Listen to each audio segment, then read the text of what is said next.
Hello বন্ধুরা, তোমরা সবাই কেমন আছো? আশা করছি অনেক ভালো আছো, আর আমি অনেক ভালো আছি। আজকে খুব সহজ পদ্ধতিতে মেহেন্দি আর্ট নিয়ে চলে এসেছি। হয়তো আগে কখনো আমাকে দেখোনি, আমি আগে কখনো পোস্ট করিনি, তো দেখবে কীভাবে।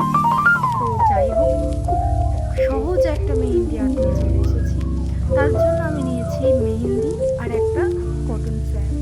তো প্রথমে আমার হাতের নিডল বরাবর মেহেন্দিটা রাউন্ড করে, মানে খুব ছোটও না আর বড়ও না, সেরকম ডট দিয়ে দিয়েছি।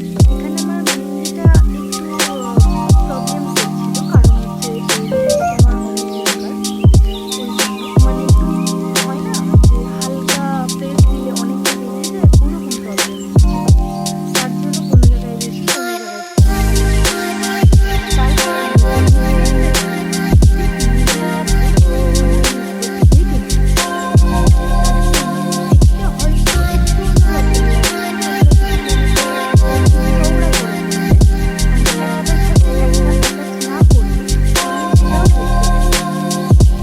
চেয়েছিলাম যে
কাবেরি মেহেন্দির দেখবে অনেক সময়, যে কোনো মেহেন্দিরই, যারা আর্টিস্ট মেহেন্দি নিজে করে তাদের কথা বাদ দাও, তারা কোন তৈরি করে, কিন্তু আমরা তো জাস্ট নর্মাল যেগুলো কিনতে পাওয়া যায়, কাবেরি বলো, আরও চায়না মেহেন্দি আছে, ওগুলো থেকে মুখগুলো একটু মোটা হয়ে থাকে, অনেক সময় সরু পাওয়া যায় না। তো সরু কীভাবে করবে সেটারও একটা ভিডিও নিয়ে আসবো পরে, ঠিক আছে? তারপরে দেখো, ওই আঙুলটারই আমি ওপরের দিকে সুন্দর লাগার জন্য কি করেছি, একটু ডট দিয়ে নিয়েছি। ডটটা কিন্তু আমি টানিনি, জাস্ট ফোটা ফোটা করে দিয়ে নিয়েছি। প্রথমে বড় দিয়েছি, তারপর একটু ছোটো, তারপর ওর থেকে আর একটু ছোটো, এইভাবে করে দিয়েছি। মিডিলে যে ফুলটা ছিল